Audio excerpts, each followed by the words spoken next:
चलो अब तुमको अभी हम पढ़ाएंगे फ्रांसीसी ईस्ट इंडिया कंपनी। फ्रांसीसी के बाद क्या दिया है रे? अच्छा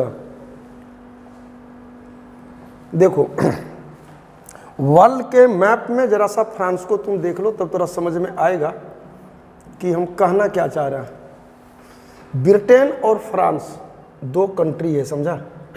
कौन कौन? ब्रिटेन और फ्रांस। वो जमाना था साम्राज्यवाद का। किसका था? साम्राज्यवाद। पर बुझाता है, इसे बोलूं पहले। साम्राज्यवाद का मतलब हो गया कि कोई किसी को भी गुलाम बनाएगा, समझा? दैट इज साम्राज्यवाद। जैसे अभी चाइना यही धंधा करता है, केकरो कब जेते फिरता है, ठीक है। उसी तरह से उस जमाने में कोई भी दबंग कंट्री, कमजोर कंट्री के ऊपर अपना शासन करता था, दैट इज साम्राज्यवादी। और ये धंधा ब्रिटेन करता था ज़्यादा। कौन करता था? ब्रिटेन। नक्शा में देख लो, यहाँ पुर्तगाल है, यहाँ पर स्पेन है। कभी वर्ल्ड में पढ़ाएंगे तो समझा देंगे ये सब। यहाँ स्पेन है, यहाँ पर फ्रांस है। फिर आया बीच में ये जो देख रहे हो ना गैप, जरा हम पोचाड़ा से रंग दिए, वो है इंग्लिश चैनल।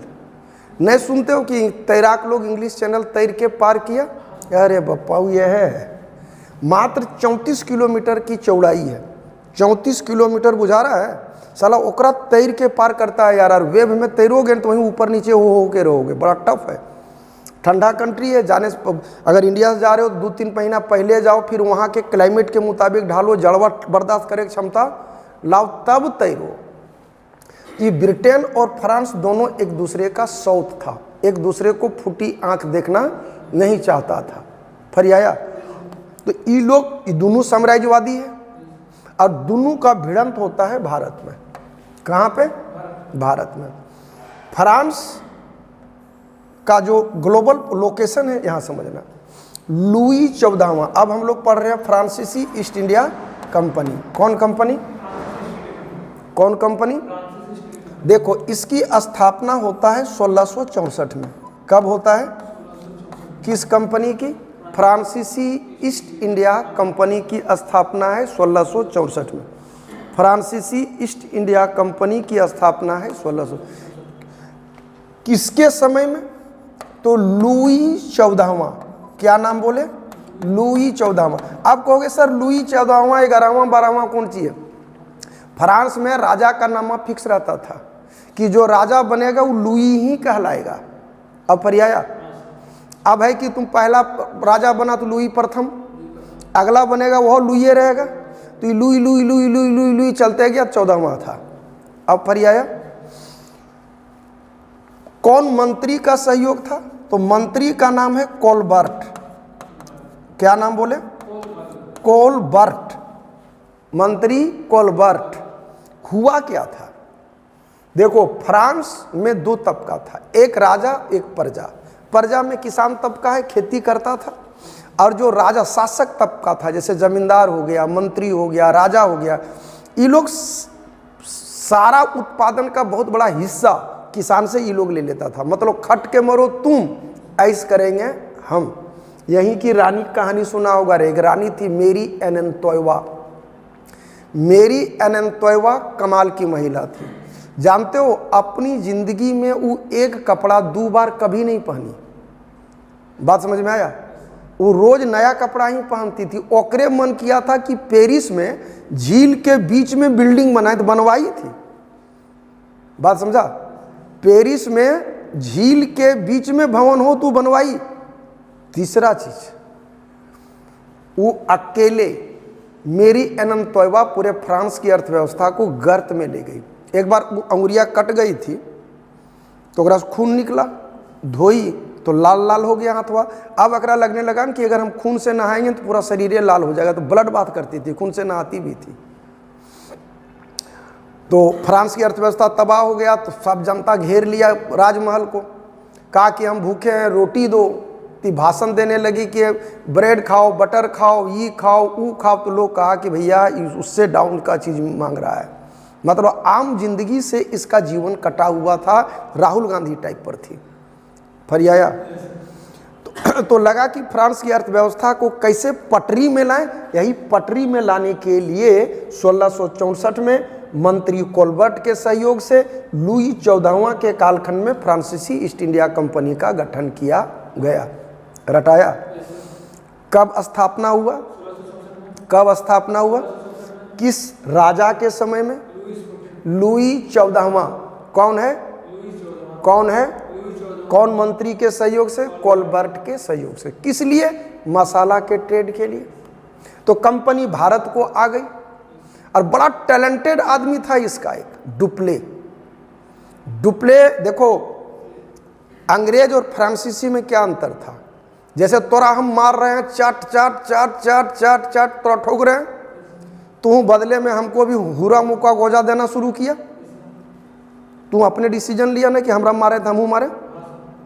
ये ब्रिटेन की कंपनी का चाल चलन था कि डिसीजन ऑन स्पॉट, जो आपको निर्णय लेना है स्पॉट पर निर्णय लें। फ्रांसीसियों का क्या था कि हम तोरा धर के कूट रहे हैं, तुम पूछेगा कि सर बहुत कुटा रहे हैं, हम भी मारें कि क्या करें। मतलब टोटली फ्रांसीसी east India company control by government था, इसलिए इसको सरकारी कंपनी भी कहा जाता है। फिर आया 1664 में लुई 14वां के समय में मंत्री कोलबर्ट के सहयोग से है। फिर आ गया, इसको सरकारी कंपनी कहा जाता है। कौन कंपनी कहा गया? सरकारी कंपनी। कौन कंपनी? तरकारी की सरकारी रे, सरकारी कंपनी कहा गया।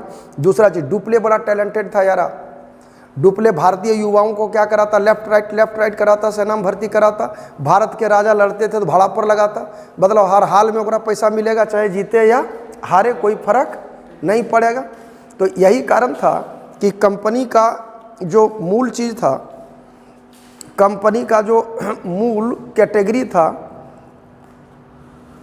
ये क्या दे दिया देखो तो, पिछला महीना दिए हो ना।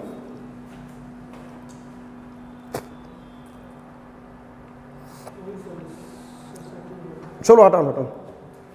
तो ये आ गया, इस सरकारी कंपनी इसको कहा जाता है। फ्रांसीसी ईस्ट इंडिया कंपनी की स्थापना 1664 हुआ, लुई 14वां के समय में हुआ, मंत्री कोलबर्ट के सहयोग से हुआ। ठीक है, देखो ये सूरत में पहली फ्रांसीसियों ने फैक्ट्री खोला। पहली कोठी सूरत में 1668 में, दूसरी कोठी मुसलीपट्टनम में 1669 में। 1669 में डन है यहाँ तक। अब इसी में हम बोले थे डुप्ले, और इसका टॉप मोस्ट जो कैरेक्टर था वो था फ्रैंक मार्टिन। क्या नाम है? Frank Martin. ये देखो, प फ बोलो, प फ। प से पांडिचेरी, पांडिचेरी का संस्थापक था फ्रैंक मार्टिन। प फ, दिमाग में नहीं दिमाग काम करे कर देना, प फ। प से पांडिचेरी, फ से फ्रैंक मार्टिन।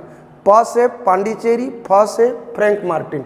फिर आया, ये किससे लिया था? एक मुसलमान से लिया था,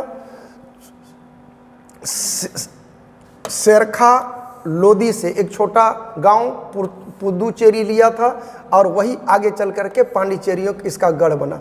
तो पांडिचेरी का संस्थापक हो गया कौन? Frank Martin. कौन हो गया? अब देखो, भारत में अंग्रेज और फ्रांसीसी दोनों हो गए एक दूसरे के सौत, और यही लड़ने लगा। तो ये बड्डी पूछता है कि प्रथम कर्नाटक युद्ध कर्नाटक में लड़ा था, ये किससे प्रभावित था? तो ऑस्ट्रिया के उत्तराधिकार। ऑस्ट्रिया एक कंट्री है, समझना।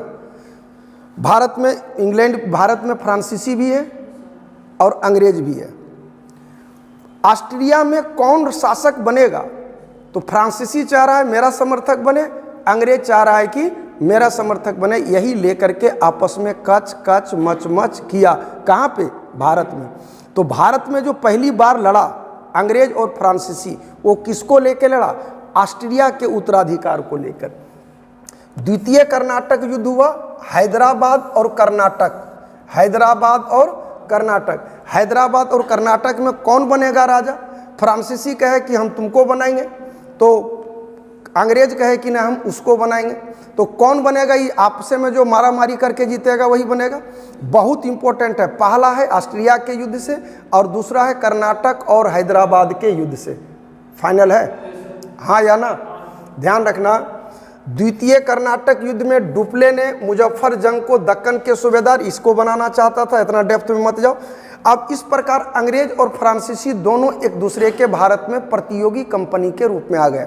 पहला युद्ध ऑस्ट्रिया के उत्तराधिकार को लेकर, दूसरा कर्नाटक और हैदराबाद के उत्तराधिकार को लेकर के। अंतिम चीज 100 बात की एक बात जो भूलना नहीं है, अब दोनों को लगा कि यारा जो होगा एक बार देखा जाएगा। अंततः 1760 ईस्वी में, कब 1760 में, ध्यान रखना बड़ी इंपॉर्टेंट है, वांडीवास। कौन लड़ाई? वांडीवास की लड़ाई लड़ी गई और अंग्रेजी सेना ने सर आयरकूट के नेतृत्व में लड़ा और सर आयरकूट ने वांडीवास में फ्रांसीसियों को धर के कूट दिया और वांडीवास के युद्ध के बाद फ्रांसीसी ईस्ट इंडिया कंपनी सदा सदा के लिए भारत से पलायन कर गया। तो इतना लंबा चौड़ा नहीं रह करके हम लोग एकदम समरी में आ जाए। कब स्थापना हुआ? राजा कौन था? लुई 14वां। कौन मंत्री था? कोलबर्ट। सरकारी कंपनी है। प्रथम फर्स्ट आंग्ल फ्रांसीसी युद्ध ऑस्ट्रिया को लेकर, किसको लेकर? ऑस्ट्रिया को लेकर। दूसरा हो गया कर्नाटक और हैदराबाद को लेकर और अंतिम निर्णायक लड़ाई हुआ कब? 1760 में वांडीवास। क्या बोले? क्या बोले? क्या बोले? क्या बोले? डन है। वांडीवास के युद्ध के बाद फ्रांसीसी जो है नस्तानाबूद हो गया, यहाँ से वजूद घट गया। गौर करो 1759 में हम पढ़ाए हैं क्या? वेदरा। 59 में वेदरा, 60 में वांडीवास। इस वास में वासे कर दिया किसका? फ्रांसीसियों का। भारत से पलायन करना पड़ा। पांडिचेरी का संस्थापक कौन है? तो प का संस्थापक है फ्रैंक मार्टिन। कौन है? Frank Martin. कौन है? Frank Martin. बहुत बड़ा चैप्टर आज इंड होता है तुम लोगों का। अब आगे आएगा कौन चीज? 1857 और डेट उंगली में नचा देंगे पूरा डेट को। जय हिंद, जय भारत।